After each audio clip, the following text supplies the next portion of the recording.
পহেলগাঁও হত্যাকাণ্ডের পর তখন ভারত পাকিস্তানের মধ্যে সামরিক অচলাবস্থা।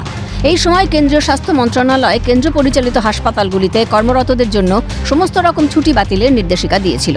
অবশেষে সমস্ত ছুটি বাতিলের নির্দেশিকা প্রত্যাহার করল কেন্দ্রীয় স্বাস্থ্য মন্ত্রক। ভারত পাকিস্তান যুদ্ধবিরতির পর ছুটি বাতিল করার নির্দেশিকা প্রত্যাহার করা হলো।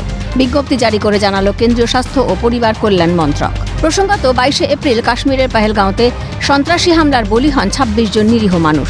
এরপরই এই হামলার নেপথ্যে পাক মদতপুষ্ট সন্ত্রাসবাদী সংগঠনের যোগ পান তদন্তকারী আধিকারিকরা। এরপরই প্রত্যাঘাতের প্রস্তুতি নিতে শুরু করে ভারত।